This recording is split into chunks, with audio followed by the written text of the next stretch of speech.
right. We had a mic it up if you would just. Oh, okay. All right.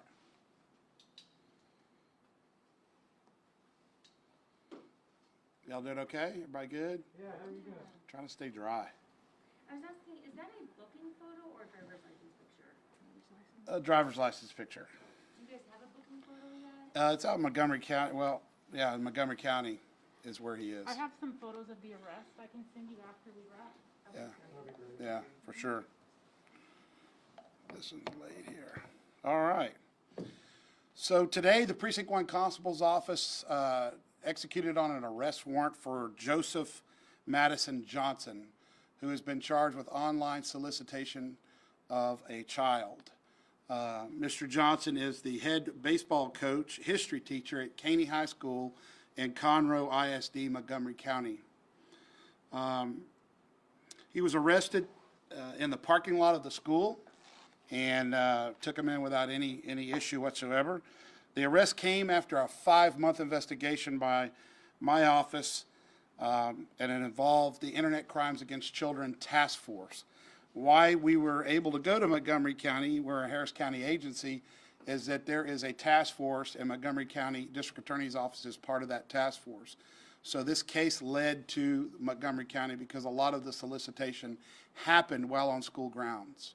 The Harris County Precinct 1 Constable's Office and the Montgomery County District Attorney's Office, again, are affiliates of the Metro Internet Crimes Against Children Task Force.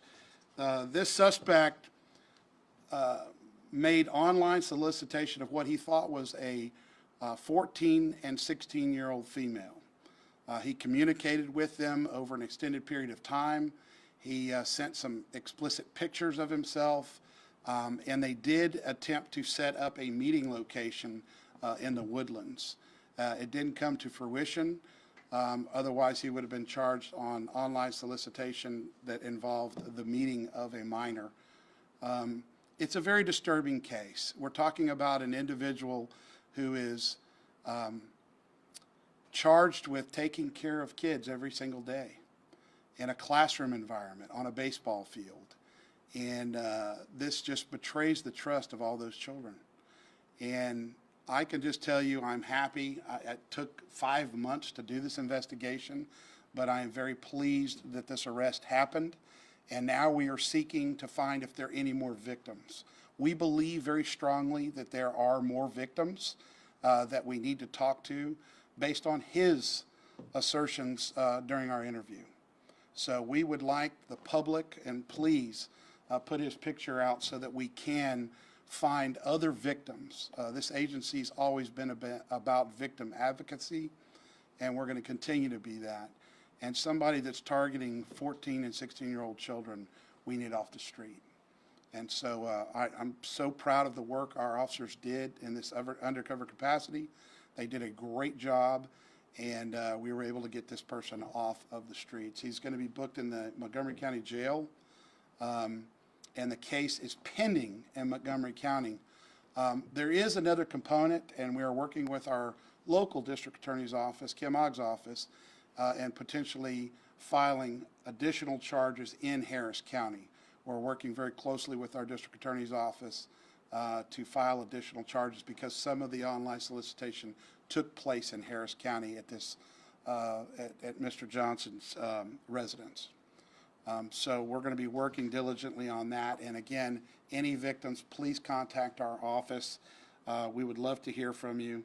Or you can call the Internet Crimes Against Children hotline at 713-222-4929. Please come forward. We want to be helpful to you and treat you as the victim that you are. And at that point, I'm happy to answer any questions. Just to clarify, so you were saying other victims. Is there a victim that you've identified right now other than the undercover officer? No, it's just the undercover officers, but I can tell you that there are victims, and based on our conversation with them. So that's why we're really having this press conference, just to try to find those victims. But good point of clarification. Can you tell us by which medium he first reached out to this, supposed 16 and 14-year-old? Like, what parents need to know about how easy it was for him to get a hold of teenagers? It's a very good question, and we message this constantly. Please don't allow your children to sit up in their rooms at 10 o'clock at night and throughout the night and allow your children to surf the internet, because these predators are out there. And so you've got to have a mechanism. I myself believe that, you know, children that are teenagers, you should track who they're communicating with, what platforms they're going to, who they're texting with. Turn off your internet in your home at 10 o'clock or 9 o'clock, whatever your rules are in your home. Don't just think that your child's sitting up in the bedroom and there aren't predators that are out there actively searching who to start communicating with. And most of the children that become a target are those that are kind of withdrawn from their family. They are, you know, not real socially active, and the predator becomes that social activity for them. So you've got to be engaged. Parents, you've got to be engaged in your kids' social media platforms at all times. I'm a huge believer of that, and there are a lot of platforms. This was just done through via social media and text messaging, where he exchanged, you know, a lot of photos of himself and of other kids, and was trying to get him to send pictures of what he thought was a 14, 16-year-old child, female. He sent the 14 and 16, the undercover officers, pictures of other children? He attempted to he sent pictures of himself, and then he was trying to get pictures of them sent to him. Was he posing as a 14, 16-year-old, or he was? No, he never really gave his age. He didn't. A lot of it took place at the school, and he attempted to set up a meeting place in the Woodlands, and stated that they could go back to the school to have, you know, some private time. So, thankfully, that didn't happen. Thankfully, there were officers on the other side of this phone. So he worked for the school district for a long time? I don't think it was a long time. I think he started there. Do we know that? I thought it was 2020. That's, I thought yeah. it was 2012 was the prior school. That was Alden. Yes, he's worked at he's worked at multiple campuses, school environments. Yes, So he my has. question is, have you checked in with these school districts to find out if he's ever been investigated before?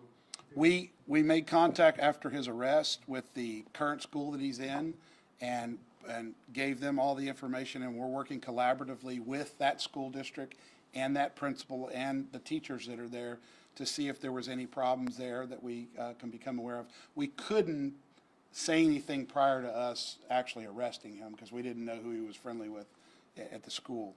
So based on that, we are now working very closely with them, and we'll check in at some of the other schools to see if there were any outcries or anything, or any kids. A lot of times kids are so scared to come forward, and we've got to break that barrier as well, because you know, who's going to protect kids? And it's sadly, in a school environment like this, that's their protector. I mean, this guy was the head baseball coach, and a teacher in the classroom. So we want to hear from victims. We want to hear from people that may have encountered him in any of the school environments. So we will be reaching out to Alden for sure, and any other school district that he worked at. Because isn't it true in your experience, you know about these things, a predator usually has a pattern of behavior where they do this over the course of many years? They do, and and maybe they've gotten away with it over the years, and they just become more emboldened. And so we want to hear from those victims. We want to hear from any school district that may have had a case or a report. Maybe it was unfounded. Maybe it wasn't properly investigated. I don't know. But we want to hear from, because we will investigate this and tag it on to the current case that we're working. Have you searched his cell phone? We will be doing all that, yeah. We have, Find we, anything? it's too early. I mean, we just arrested him today and got possession of his cell phones. Yeah. So what can you tell us about him? Is he married, children? He is married to his high school sweetheart, no children. Are they from Yeah. here? He's from Harris County, yes, ma'am. He lives in Harris County, I'll put it that way, and works in Montgomery County. And how old is he? He is 30 years of age, 30 years old. Can you talk to us about the Internet Crimes Against Children Task Force and how important that is? The Internet Crimes Against Children Task Force is a task force of multiple agencies for multiple jurisdictions, including Montgomery County, the Harris County District Attorney's Office, Houston Police Department, Sheriff's Office. A lot of different agencies are members of it, and they work collaboratively, and actually all over the United States. I know we've personally have sent cases to other jurisdictions in Seattle, Washington, where we get a tip here and we find somebody that is soliciting people in other states. So it's a collaboration of law enforcement that is solely targeting people that are trying to prey on young children. And so, this is a warning to all the criminals that are online predators that are out there. You never know who you're going to be talking to on the other end of that phone.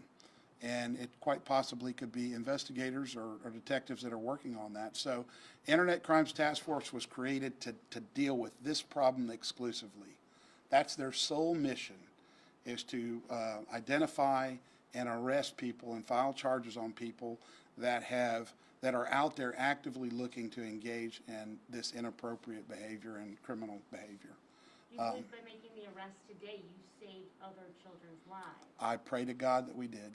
And that's why we do it, because our goal is not only to arrest the person that did it, but we want to prevent that activity from happening in the future. So once we work on this and make a case, and these cases are pretty evidence intensive. This is not just, these are all very, very evidence intensive cases. And, with the texting and, all the different things that go on.